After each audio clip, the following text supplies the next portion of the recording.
तो आज मैं बना रही हूँ अपने व्लॉग में मटन रोस्ट। मटन रोस्ट हमारे यहाँ की एक बहुत ही जायकेदार, मज़ेदार और फेमस डिश है। वैसे तो ये ज़्यादातर जो है ना ईद उल अधा के मौके पर ही बनाई जाती है, मगर इसके अलावा हम इसको पार्टीज़ और दावतों वगैरह में भी बनाते हैं। अस्सलामुअलैकुम। आई होप कि आप और आपकी फैमिली खैरियत से होंगे, मज़े में होंगे और सर्दियों की मज़ेदार डिशेस जो है ना इंजॉय कर रहे होंगे। तो हम भी यहाँ खैरियत से हैं, तो इसीलिए मैंने सोचा कि सर्दियों की एक मज़ेदार सी डिश है, आपके साथ शेयर करती हूँ। तो चलें शुरू करते हैं अपनी रेसिपी। तो ये मेरे पास एक मटन लेग का पीस था और ये जो ना थोड़े से ज़रा सा हैवी था। तकरीबन ये 2 से 2.5 किलो के दरमियान था।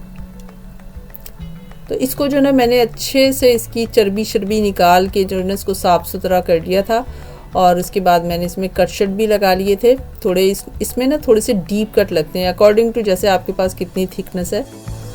तो इसके लिए ना हम बहुत ज़्यादा स्पाइस यूज़ नहीं करते हैं। सिंपल मैंने एक 2.5 kg की रान के हिसाब से जो ना आप इसमें तकरीबन 15 गार्लिक के ये जवे ले लीजिए।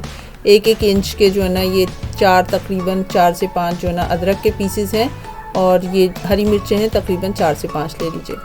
इसके बाद इसको हमने यहाँ पर पीस लिया था और पीस के मैं इसको अभी अलग रख देती हूँ। अच्छा, उसके बाद जो ना मटन जो ना इतनी इजीली गलता नहीं है, स्पेशली यहाँ पर जो ना कनाडा में तो नॉर्थ साइड पे इतनी जल्दी ये गलता नहीं है, तो इसलिए इसमें कुछ ना कुछ हमें कैटलिस्ट डालना पड़ता है। तो मैंने इसके लिए ना ये कच्चा पपीता जो है वो बेस्ट होता है। तो कच्चा पपीता को मैंने इस तरह से पीस लिया था और थोड़ा सा जो है ना मैंने इस तरह से ये स्लाइस करके भी रख लिए थे। तो आप चाहें तो सिंपल स्लाइस भी डाल सकते हैं और चाहें तो पिसा हुआ भी डाल सकते हैं। फिर मैंने यहाँ पर एक बड़ा लेमन ले लिया था, तो मैं यहाँ पे इसको स्क्वीज़ कर रही थी। इसको एक लेमन के जूस को आप स्क्वीज़ कर लीजिए। अच्छा, उसके बाद मैंने यहाँ पर 1 टेबल स्पून जो है ना सॉल्ट ले लिया है और थोड़े से कट को और चेक कर लें। थोड़ा सा और मैंने इसको डीप कट किया ताकि जो मसाला है, जो स्पाइस है ना वो अंदर तक जाएं, क्योंकि ताकि जो ना अच्छे से जो ना उसका टेस्ट और जो ना फ्लेवर आए। तो अभी सिंपली ना मैं सबसे पहले इसमें ना नमक डाल रही हूँ। नमक डाल के जो ना दोनों साइड पे आप थोड़ा सा इसमें साथ साथ जो ना मैं लेमन जूस भी डालती जा रही हूँ। इसको अच्छे से मसाज करना है, क्योंकि बेसिकली जो ना जो इसको अंदर तक के जब नमक का टेस्ट आता है ना तो वो बहुत ही मज़ेदार लगता है। तो ये तकरीबन 3 से 4 टेबल स्पून अदरक, लहसुन और हरी मिर्चों वाला पेस्ट है। उसके बाद मैंने उसमें 1 टीस्पून जो है ना रेड पेपर ऐड किए हैं। फिर 1 टीस्पून मैंने सॉल्ट ऐड किया है। फिर 2 टीस्पून जो है ना मैंने ये थोड़ी सी कश्मीरी लाल मिर्च, इससे बहुत अच्छा सा कलर आता है, तो ये ऐड किया है। अच्छा, ये पिसा हुआ मेरे पास जो पपाया पेस्ट, ये 2 टीस्पून भर के मैंने ऐड किया है। उसके बाद लेमन जूस के भी मैंने इसमें तकरीबन 3-4 टीस्पून ऐड कर दिए हैं और इनको अच्छे से हमने मिक्स कर लेना है। तो पपाया आप ज़्यादा भी डाल सकते हैं, लेकिन चूँकि मैं इसको जो ना थोड़ा सा स्लाइस वाले भी ऐड करूँगी, इसलिए मैंने अभी सिर्फ भर के 2 टीस्पून ही डालें। तो ये इसको जो ना गलने में बहुत हेल्प करता है और बहुत जल्दी जो ना गल जाता है। 1 टीस्पून नमक और ऐड कर दिया था मैंने। तो अब इस सारे स्पाइसेस को ना बहुत अच्छे से हमें मसाज करना है, फिंगर से अच्छे से प्रेस करके, ताकि जो मसाला है ना वो अंदर तक जज्ब हो जाए और जो ना बहुत अच्छे से जो ना गल भी जाए और इसका फ्लेवर भी बहुत अच्छा है। तो दूसरी साइड से भी पलट के मैंने उसको मसाज कर दिया अच्छे से। अच्छा, ये जो स्लाइस वाले पपाया थे ना, ये पीसेस मैंने पपाया के, ये मैं इसी तरह से इसके साइड में और अंदर थोड़े से रख दूंगी, ताकि जो ना ये भी बहुत ज़्यादा हेल्प करते हैं गलने में, क्योंकि मैंने जो ना पेस्ट कम डाला है। इसको आप चाहें तो निकाल भी सकते हैं आखिर में, यानी कि अगर आपको पेस्ट नहीं ऐड करना है, आप सिंपल ये पीसेस ऐड कीजिए और उसके बाद इसको यानी कि बारबेक्यू करने के बाद या रोस्ट करने के बाद आप इसको हटा भी सकते हैं।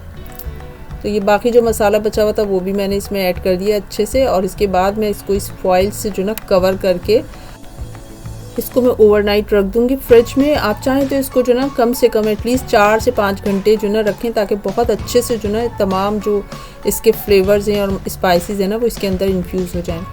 तो नेक्स्ट मॉर्निंग जो ना मैंने इसको बाहर निकाल लिया था और मैंने ओवन की सेटिंग लगाई थी 285 पर। तकरीबन 45 मिनट के लिए ना मैंने इसको अंदर रख दिया था। उसके बाद जब 45 मिनट के बाद निकाला है तो देखिए तकरीबन जो ना गल गया था।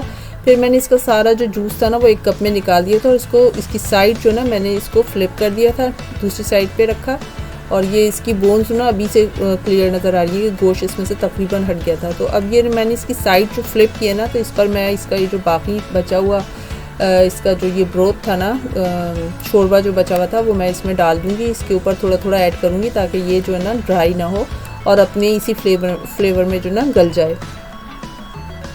तो एक दफ़ा फिर मैंने इसको दोबारा ओवन में रखा था और मैंने फिर से टेम्परेचर जो ना वही रखा था 185 और 285, और उसके बाद मैंने इसको तकरीबन 45 मिनट के लिए दोबारा रख दिया था ओवन के अंदर।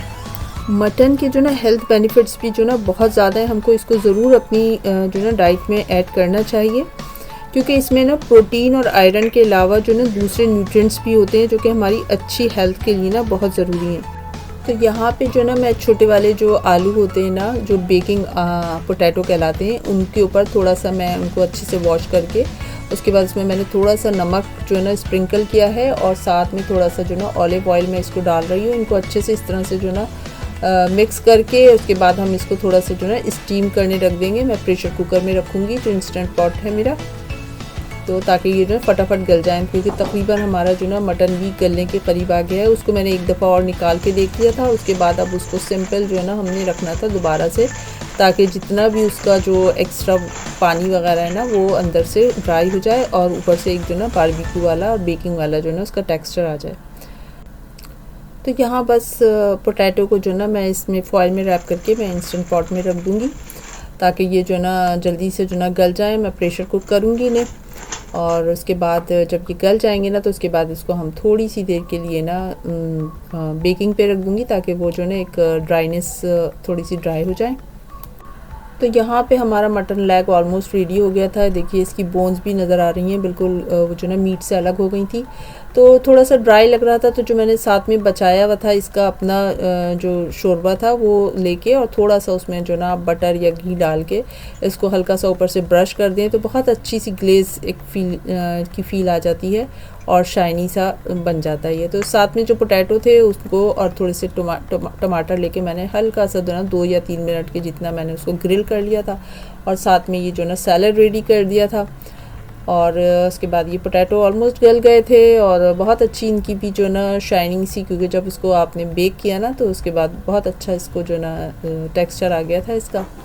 साथ में मैंने जो ना टमाटर डाल दिए थे, ऑलिव्स डाल दिए थे, खीरा था और छोटी वाली जो ना ये रेडिश होती है मूली वो थी, और मैं इसको अब डेकोरेट कर रही थी। तो ये ना बहुत ही अच्छा रहता है छोटे फंक्शन के लिए, पार्टीज़ के लिए, दावत के लिए। एक बहुत ही अच्छी सी रिच प्रोटीन रिच डिश बन जाती है आपकी। आप ज़रूर ट्राई कीजिएगा अपने घर में मटन और अपने घर वालों को बना के खिलाइएगा, क्योंकि मटन खाना बहुत ज़रूरी है। ये हमारे इम्यून सिस्टम को सपोर्ट करता है, रेड ब्लड सेल्स बनाने में हेल्प करता है। रेसिपी आपको पसंद आई हो तो लाइक, कमेंट एंड शेयर कीजिएगा और अपने प्यारों का बहुत सारा ख्याल रखिएगा और मुझे दुआओं में याद रखिएगा। फिर मिलेंगे नेक्स्ट ब्लॉग के साथ। टिल देन अल्लाह हाफिज़।